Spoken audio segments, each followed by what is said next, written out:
Alright, so this next race is 10 fighting game with the best story modes by Mojo Plays. Now, in case you haven't noticed, I've been playing through all the fighting games. Even though they have most of the best story modes on here because of it. Like, I played Mortal Kombat 9. That was actually amazing.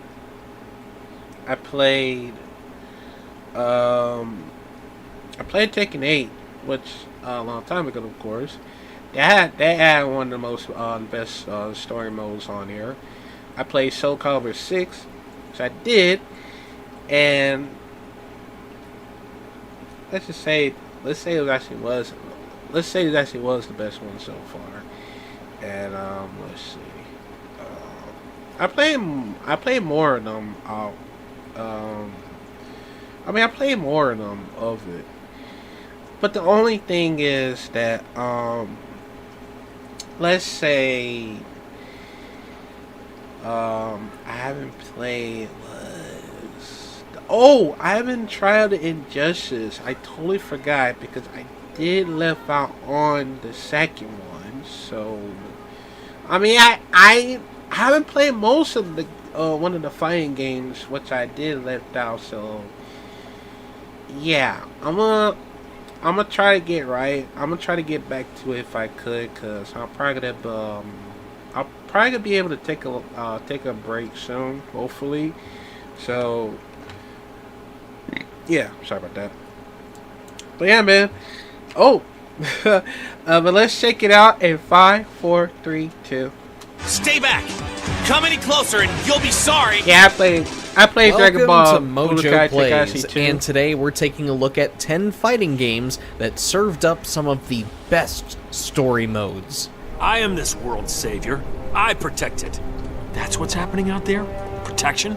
Before we begin, we publish new videos all week long, so be sure to subscribe to Mojo Plays and ring the bell to be notified about our latest videos. Soul Calibur 6. Yep, I played that. Suddenly, there appeared a ninja known as Taki, who rescued the wounded warrior. Taki defeated Cervantes in a battle to the death before carrying the injured Sophitia away. If you're somebody that values dungeon exploring with some RPG mechanics, then sure, you can't go wrong playing Soul Calibur 2. I played it. But Soul Calibur 6 gets our respectful nod due to how it steered the series back in the right direction. Much of the lore from SC4 and SC5 was swiftly ignored here in favor of retelling better, more concise stories of our favorite warriors. Not only was this a great way to reintroduce veterans to the lore and try to connect characters in a clearer manner, it also helped new Soul Calibur players catch up on the overall story. On top of that, you had the ever-engaging Libra of Soul campaign, which had you create your own fighter and embark on an epic quest to save your soul while learning the fighting styles of your favorite characters. Needless to say, this was the triumphant return Soul Calibur had been desperately needed. Yeah. Skullgirls. Well, what have we here? Let's say about you a real drink, sister. You really ought to play Skullgirls, not just because of some of the pretty faces on display, but because of how chaotic and malleable the game lets you get with your playstyle. Of course, with all the bizarre characters comes a story that is filled with drama, comedy, and a ton of heart. Each soon-to-be Skullgirl makes their way towards the deadly Skull Heart for their own reasons, and each tale is written brilliantly and beautifully. What's more is that all 4 of the DLC characters come with their own story mode campaigns and manage to match the same level of quality as the base roster. Though, if there are any characters you absolutely must experience, the best campaigns can be found in Parasol, Peacock, and Painwheel. Make it flashy, guys! Action! Dragon Ball Z Budokai Tenkaichi 2. What? His powers! Can Piccolo withstand this mysterious invader's monstrous onslaught? Even after all these years later, no other Dragon Ball fighting game has managed to match the level of quality as Budokai Tenkaichi 2 did. Yep. Sure, one could argue that it's only because it retells almost all of the DBZ storyline. That isn't wrong, but come on. This game not only covers DBZ all the way to GT, it also covers the Broly Saga, Cooler's Revenge, the Tree of Might, Fusion Reborn, and even the history of Trunks and Bardock, the father of Goku. In other words, Budokai Tenkaichi 2 was everything you could ever want in a DBZ game. And that all goes without mentioning the unlockable what-if scenarios. What's wrong, Kakarot? You can do better than that! You looked better when you beat Nappa! Injustice. Okay. I'm not gonna lie, shout out to one of my friend of mine who actually gave me this game a long time ago. When I was a kid, I did play on PS2 just in case.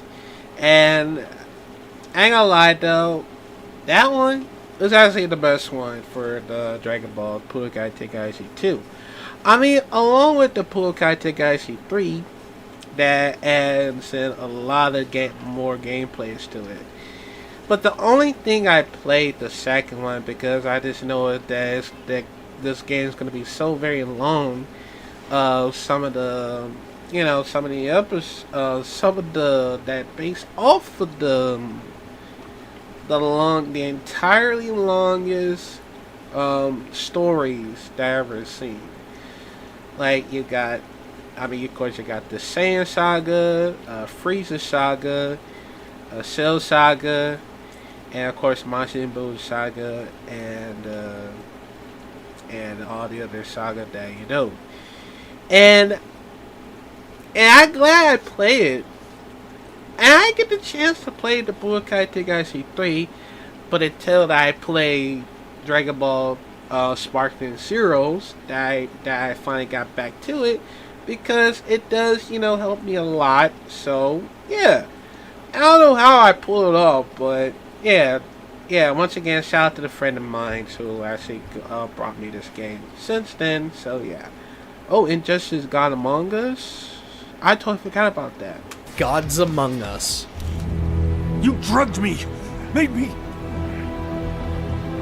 Lois, my son. First Krypton, now Metropolis. People you love tend to blow up, don't they?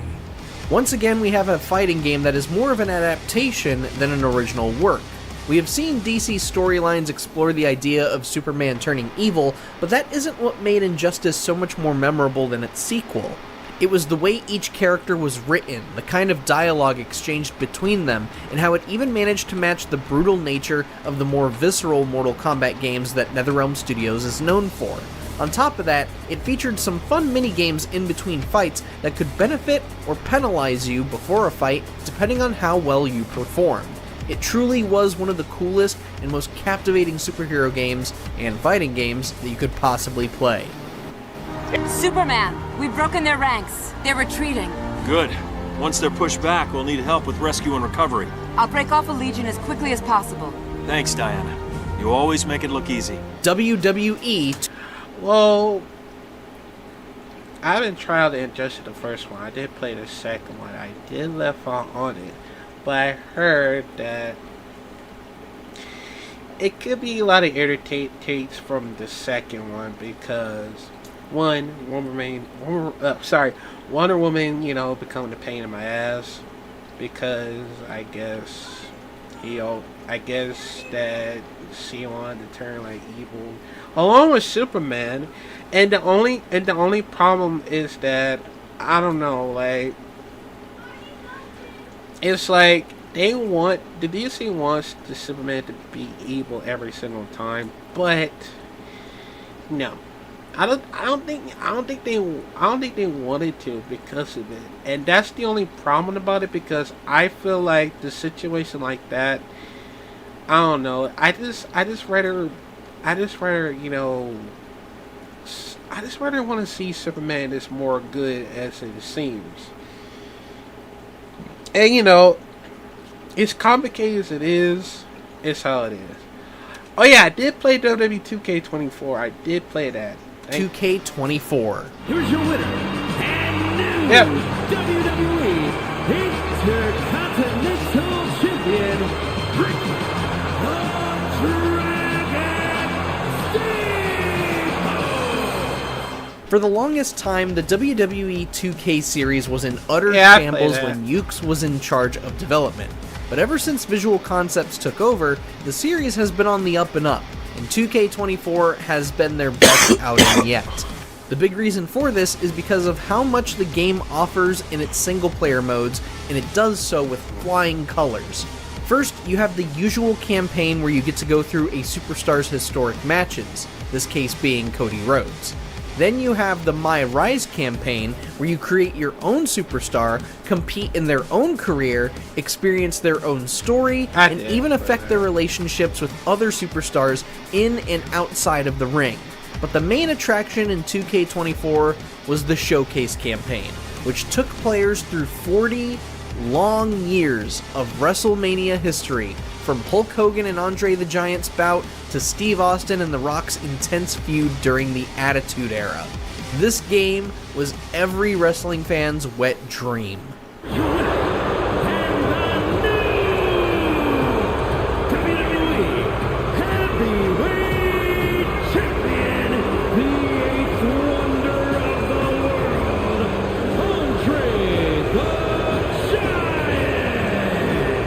Street Fighter. Well, let's just say I did play throughout for like, let's just say the WWE 2K 14 was better than WWE 2K24. I know why?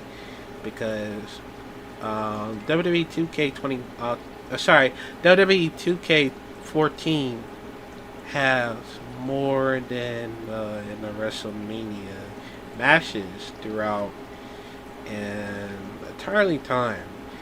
And the only problem for the WWE 2K24 is that there wasn't enough time for add more to the WrestleMania matches for like, I guess 40 years, I believe. And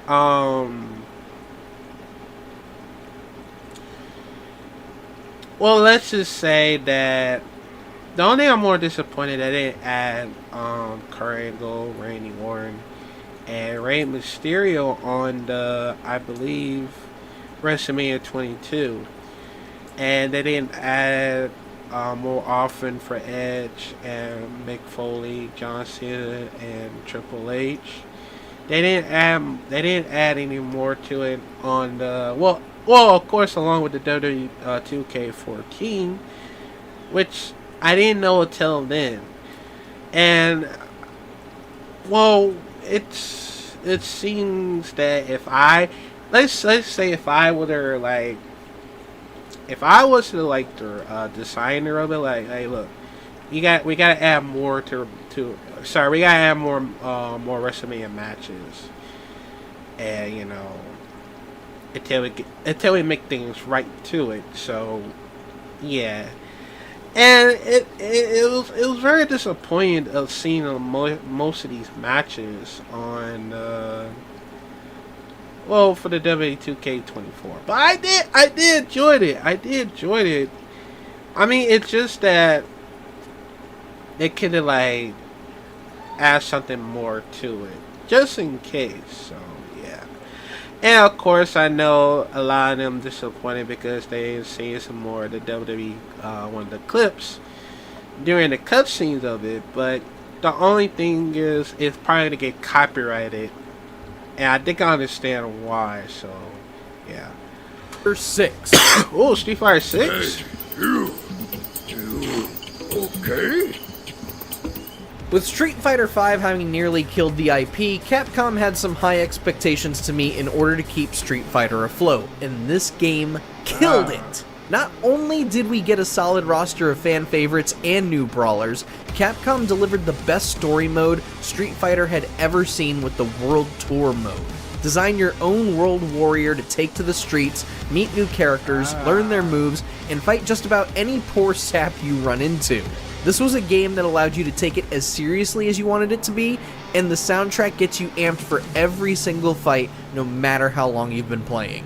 Tekken 8! Of course. Of course I played that.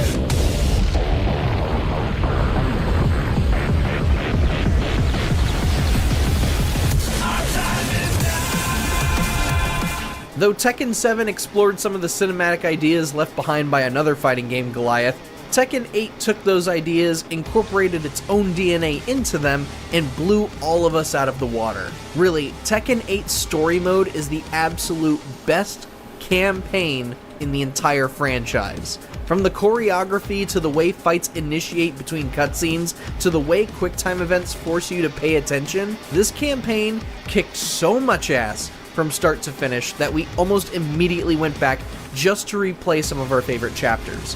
And the unexpected return of Tekken Force mode, of all things. Every fighting game fan needs to get Tekken 8 just because of the story mode alone. You won't regret it.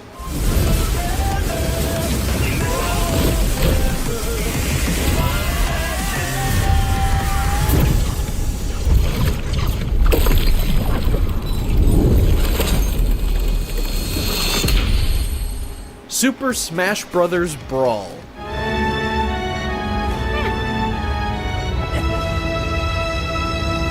Fanfiction is rarely ever good, let's be honest, but Super Smash Bros. Brawl will forever be known as the best piece of fanfiction to ever exist because of one campaign, Subspace Emissary.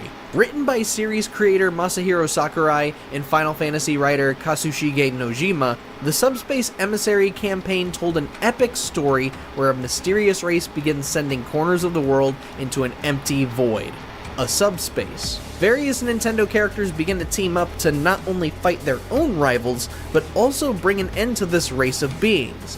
And every single character interacts with each other in ways that you would expect while being goofy and serious when appropriate. It never comes off as corny or tryhard with its crossover, as every scenario feels perfect for the cast involved. Super Smash Bros. Ultimate tried to replicate this a bit with the World of Light campaign, but man, the time, effort, and passion poured into Subspace Emissary and its cutscenes is why people still go back and play Brawl. Def Jam Fight for New York. Not bad. Now, before we continue on that, okay, so the Super Smash Bros. Brawl is one of my most favorite, along with Super Smash Bros. Melee, Ultimate, and original ones. Now, I'm not gonna lie though, I did play it multiple times on Super Smash Bros. Brawl with my brother. So I played Captain Falcon. My brother played Ganondorf. And wherever we like grab, I activate a Falcon Punch. Whenever I grab him, he activate I guess I don't know what is that called, but it was the best one so far for me and my brother. And I'm not gonna lie though, like if we'll be able to play Super Smash Bros. Ultimate like one more time, well we'll play a lot because it does help me a lot of this great moments of it. And I'm glad I played on the Subspace Emissary because I might get my chance to unlock a lot of characters on here, and I don't know how I pulled it off, but I actually did. And yeah, I'm glad I pulled it off, man. I'm glad I did. So yeah, but yeah, let's talk about other things. Is why people still go back and play Brawl. Def Jam Fight for New York. Yes. Not bad. Looks like you've seen a few scraps in your time. Whatever, man. Sparring ain't shit. 10-1 this bitch get knocked out in a real fight.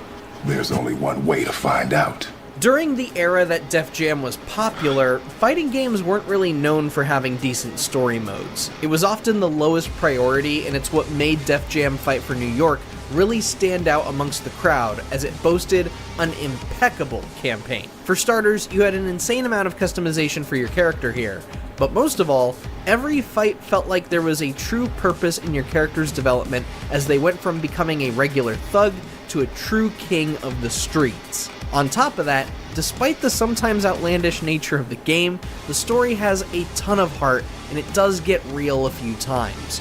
Truly remarkable even all these years later. That's what I'm talking about. Whooped that ass. Mortal Kombat.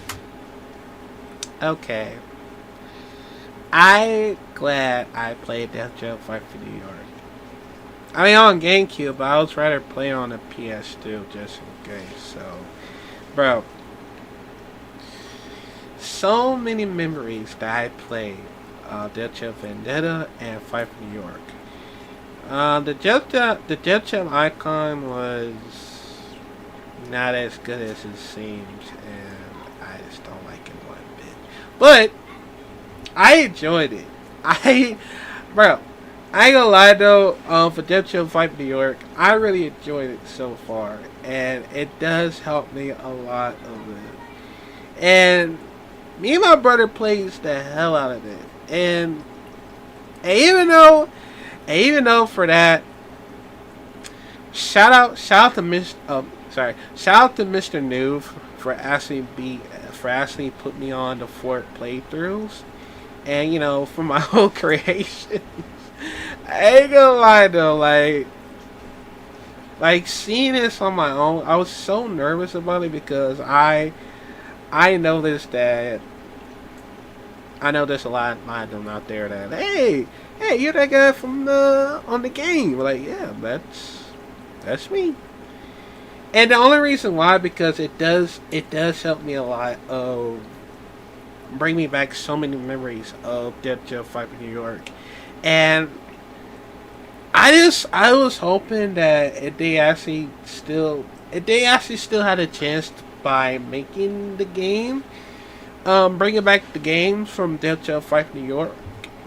I was probably thinking like remaster it. Well, I hope so, cause maybe it still might have happened.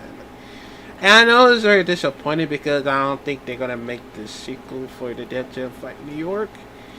And I mean, they might still get a chance, but the only thing is they have to find like a new hip hop, like one of the rappers, one of the new rappers. But the only problem is, they're not getting along sometimes. But they might pull it off. But we'll have to see if it happens later on currently. Cause I don't know, man. Me and Mr. New might talk about it because I just want to figure out how we're gonna do this. How is still gonna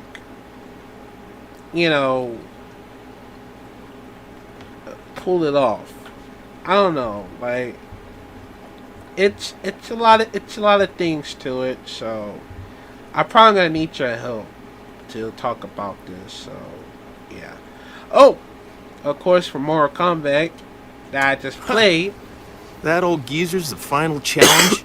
You might as well give me the belt right now. Older fans may champion the good old days of Conquest Mode and Deception, but man, MK9 still offers one hell of a ride, no matter how old it gets.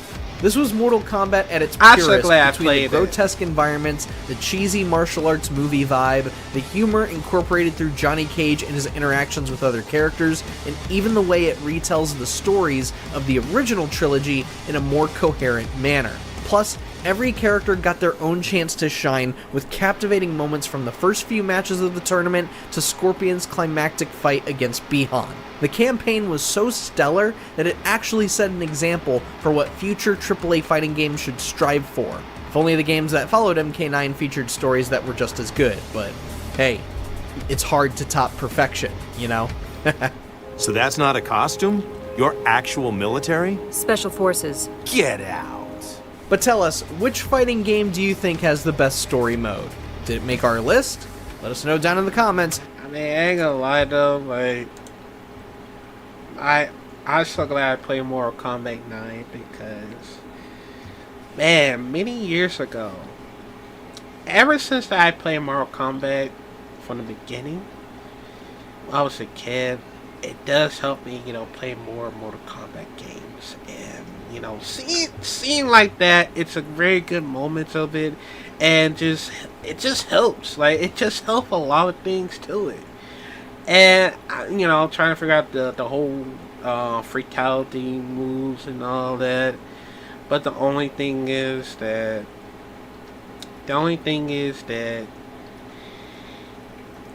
it has to be like the outside sweep, inside sweep, far, close, and it's a lot of things that it's a lot of things that to figure out the moves and throughout. But let's not talk about that.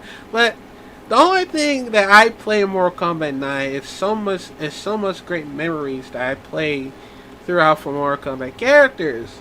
Like I see like a classic areas, like the courtyard, the pits, the armories, rooftops, subways.